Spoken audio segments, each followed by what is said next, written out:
브리핑 있는 저녁입니다. 오늘 하루 중요한 사건 사고를 알아보는 시간이죠. 이연아 기자와 함께합니다. 어서 오십시오. 안녕하세요. 첫 소식은 어떤 겁니까? 네, 여중생 의붓딸 살해 사건이 첫 소식입니다. 예. 네. 그 사건이 발생한 것은 지난달 28일 오후 3시에 광주의 한 저수지에서 13살 A양의 시신이 발견이 됐습니다. 이건 어떻게 발견이 된 거냐면요. 운전을 하다가 잠시 멈춰서 담배를 피던 한 남성이 그 저수지를 봤는데 시신의 머리를 발견하고 경찰에 즉각 신고를 했습니다. 3시간 뒤에 한 남성이 지구대로 와서 자수를 합니다. 바로 이 저수지에서 발견한 시체, 내가 죽였다라는 내용의 자수를 하는 건데 이 남성이 누구냐? 바로 이 A양의 의붓 아버지 31살 김모 씨입니다. 일단 이 저수지의 수심이 그리 높지 않고요. 깊지 않고요. 그리고 또 주변엔 CCTV가 없는 상황이었습니다.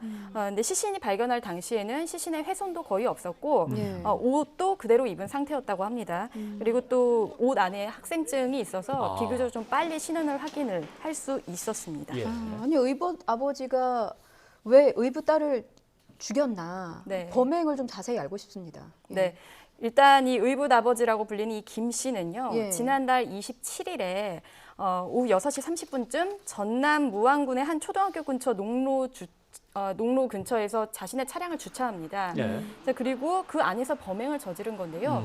자신의 의붓딸인 A양을 목졸라 살해합니다. 그 후에 이 시신을 유기할 장소를 찾게 됩니다.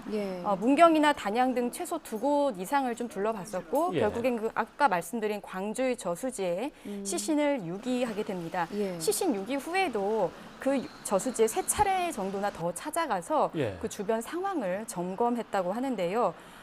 이 시신이 발견됐을 당시는요, 다리 쪽에 포대와 벽돌로 이렇게 묶여져 있었습니다.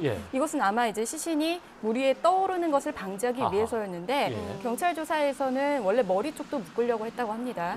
자, 그런데 머리 쪽까지 묶게 되면 시간이 너무 오래 걸리고 혹시나 이 범행을 저지르는 과정 중에서 목격자가 나타날 수도 있었기 때문에 미처 그건 하지 못하고 바로 저수지 속으로 물속으로 유기를 한 것으로 진술했습니다.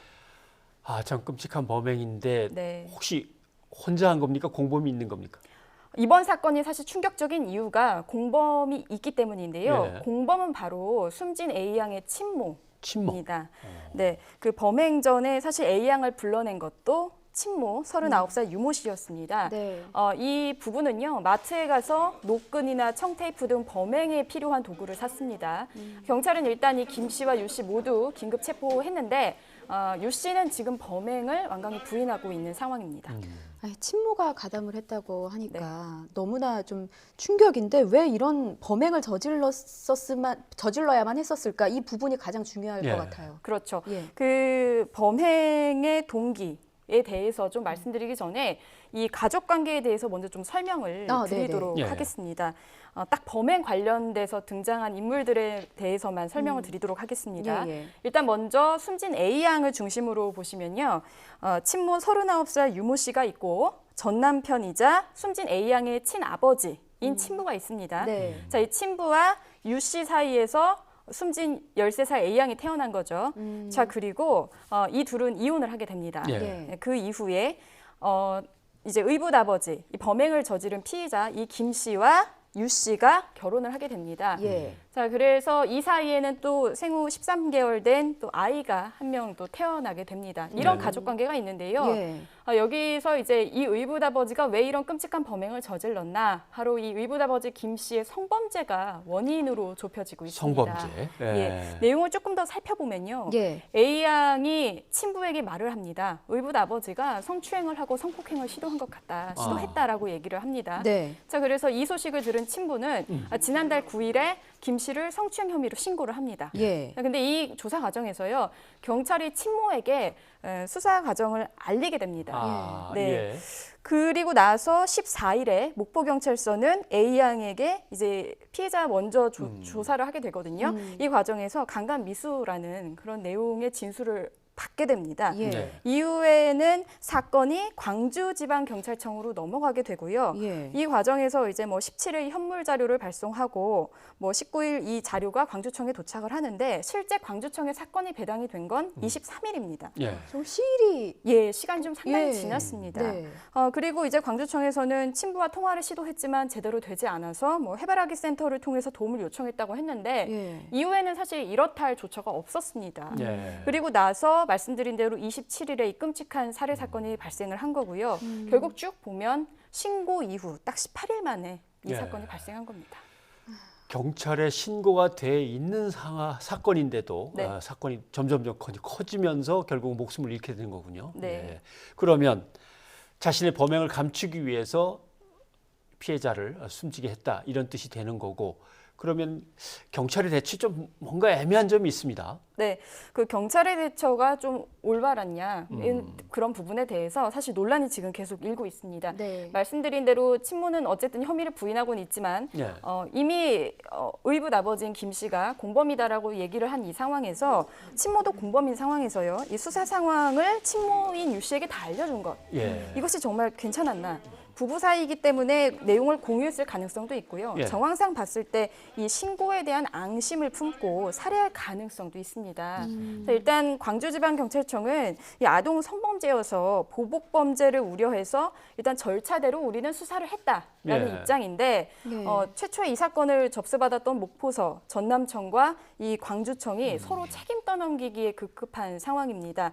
일단 현재 경찰은요. 예. 의붓 아버지 김모 씨를 살인과 사체 유기 혐의로 그리고 친모 유모 씨는 살인 혐의로 조사를 하고 있습니다. 아, 너무나 안타깝습니다. 혹시 의붓 아버지하고 친모가 A 양에게 가한 또 다른 범행은 없는 건가요? 일단은 그 부분에 대해서 한 가지 좀 나온 것이요. 예. 예.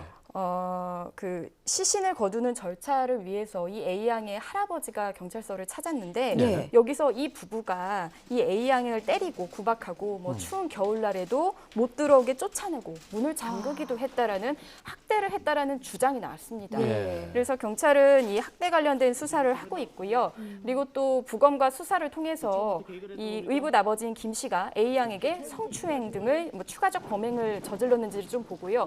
뭐 성추행, 강간미수, 학대 혐의 등이 추가될 가능성도 있습니다. 네.